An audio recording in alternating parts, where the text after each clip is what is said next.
جو رحیم ہے جو رحمان ہے ہم اس کو بھی بھول گئے، بیوی کی محبت میں اللہ کو بھول گئے، دولت کی محبت میں اپنے رب اپنے مالک کو بھول گئے، دنیا کی محبت ہمارے اوپر اتنی غالب آ گئی کہ ہم اللہ عز و جل کو ہی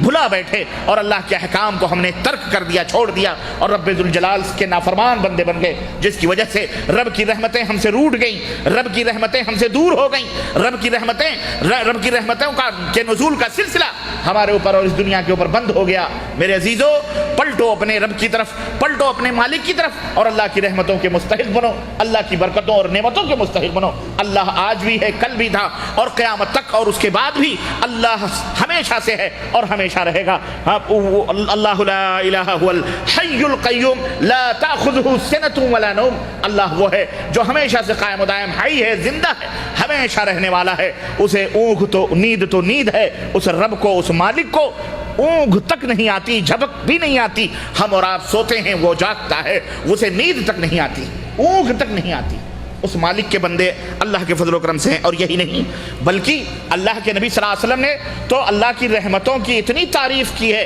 اتنی تعریف کی ہے کہ اللہ کے نبی صلی اللہ علیہ وسلم کا فرمان سنو۔ حضرت ابو ہریرہ رضی اللہ تعالی عنہ اس حدیث کے راوی ہیں، کہتے ہیں کہ قال رسول اللہ صلی اللہ علیہ وسلم لو يعلم المؤمن ما عند اللہ من العقوبة ما طمع بجنته احد ولو يعلم الكافر ما عند اللہ من الرحمة ما قنط من جنته احد۔ رواہ مسلم، صحیح مسلم کی روایت۔ نبی علیہ الصلوۃ والسلام نے فرمایا کہ اگر مومن کو معلوم ہو جائے، مومن کو معلوم ہو جائے، چاہے مرد ہوں یا عورتیں، سب کے لیے یہ حکم ہے، جہاں بھی مسلمان یا مومن کا لفظ آئے اس سے ہمیں یہی سمجھنا چاہیے، مرد ہوں یا عورتیں سارے مخاطب۔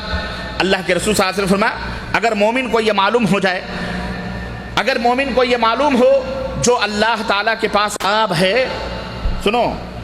اللہ تبارک تعالیٰ کے پاس جتنا بڑا عذاب ہے، جتنی بڑی سزا اللہ تعالیٰ کے پاس ہے، اگر کسی مومن بندے، اللہ کے بندے یا بندی کو یہ معلوم ہو جائے تو اس عذاب سے اتنا ڈرے، اتنا ڈرے، اتنا ڈرے کہ جنت کی امید ہی بھول جائے۔ اللہ اتنا بڑا انتقام لینے والا، شدید ذو انتقام، سخت انتقام لینے والا ہے، اور اتنا بڑا عذاب کا مالک اللہ تبارک تعالیٰ ہے کہ اگر کسی ایمان والے بندے کو اس کے عذاب اور اس کی گرفت کا، اس کی پکڑ کا علم ہو جائے تو وہ جنت کی امید ہی کھو بیٹھے، یعنی وہ یہ سوچے گا کہ آخر میں جنت میں جاؤں گا تو کیسے جاؤں گا۔ جب اللہ اس قدر گرفت کرنے والا، ذرا ذرا سی بات پر پکڑ کرنے والا، وَمَا يَلْفِظُ مِنْ قَوْلٍ إِلَّا لَدَيْهِ رَقِيبٌ عَتِيدٌ، اللہ تبارک تعالیٰ رات کی تاریکیاں ہوں، دن کے اجالے ہوں، زبان سے جو بھی نکلتا ہے سب کا سننے والا ہے۔ رات کی تاریکی میں، کالے پہاڑ میں کالی چونٹی اگر چلتی ہے تو عرش اعظم پر وہ مستوی رب وہاں بھی اس کی آواز کو سنتا ہے اور اس کو دیکھتا ہے۔ جب اللہ اتنا بڑا لطیف ہے، اتنا بڑا خبیر ہے کہ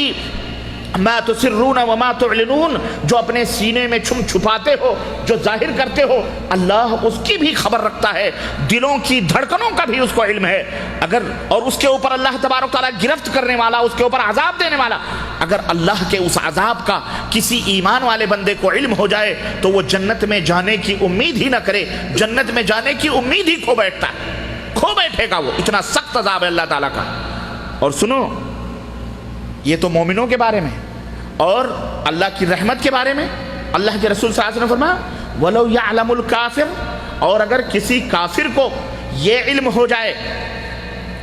اگر کافر کو معلوم ہو کہ اللہ تبارک و تعالیٰ کتنی بڑی رحمتوں کا مالک ہے، کتنے بڑی نعمتوں اور رحمتوں کا مالک ہے، کتنا شفیق ہے، کتنا مہربان ہے، اللہ اکبر، تو نبی علیہ الصلوۃ والسلام فرماتے ہیں کہ وہ جنت سے کبھی نا امید ہی نہ ہو، وہ جنت سے کبھی نا امید ہی نہ ہو۔ دیکھیں، یہ ہے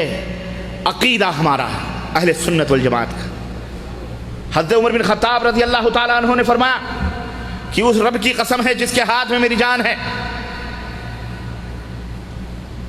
میرا ایمان یہ ہے کہ اگر اللہ تبارک تعالیٰ روئے زمین میں قیامت کے دن تمام دنیا کے لوگوں کو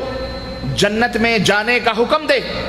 اور ایک بندے کو سرے محشر روک دے کہ تو جنت میں نہیں جا سکتا اور سارے بندوں کو جنت میں جانے کا حکم دے دے. حضرت عمر بن خطاب فرماتے ہیں کہ میں اللہ سے اتنا ڈرتا ہوں کہ کہیں میں وہ بندہ نہ ہوں جسے روک دیا. لیکن فرماتے ہیں کہ اور اگر اللہ تبارک تعالیٰ اپنی قیامت کے دن اپنے تمام بندوں کو جہنم میں جانے کا حکم دے اور صرف ایک بندے کو جنت میں جانے کا حکم دے تو میں اللہ کی رحمت سے یہ امید کرتا ہوں کہ وہ میں بندہ ہوں گا جو جنت میں جاؤں گا. یہ ہے عقیدہ. اس عقیدے کے خلاف ہے جو ہم مسلمانوں کے اندر بعض لوگ پھیلاتے ہیں اور وہ کہتے ہیں کہ جنت کی لالچ میں عبادت نہیں کرنی چاہیے. جو لوگ جنت کے لیے عبادت کرتے ہیں، جنت کی حرص اور لالچ میں عبادت کرتے ہیں، وہ لوگ سچے مومن، پکے مومن نہیں ہیں. وہ یہ عقیدہ بتاتے ہیں اور نہ جہنم کے ڈر سے عبادت کرنی چاہیے. ایسے لوگ کافر ہیں. ایسے لوگ کون ہیں؟ ہاں، ایسے لوگ کافر ہیں. مومن وہ ہے جو رب کی رحمتوں سے اتنی امید رکھے کہ 1000 گناہ سہی، 1000 جرم سہی، اگر اللہ اپنی رحمتوں سے جنت میں نہ داخل فرمانا چاہے گا انشاءاللہ میں جنت میں جاؤں گا. اور اللہ کی غضب، اللہ کے غصے اور اللہ کے غضب اور اس کی گرفت کا اتنا خوف رکھے دل کے اندر کہ اگر اللہ ہمارے جرموں کے اوپر پکڑ چاہے گا، اگر جہنم میں ڈالنا چاہے گا تو میں ہوں گا جو جہنم میں جاؤں گا. اتنا خوف، اتنا ڈر اس کے اندر ہونا چاہیے. تو رجا یعنی امید اور اللہ کا ڈر، جہنم کا ڈر اور جنت کی امید، یہ دونوں ہم اہل السنہ والجماعہ کا ایمان اور عقیدہ ہے. یہ ہمارے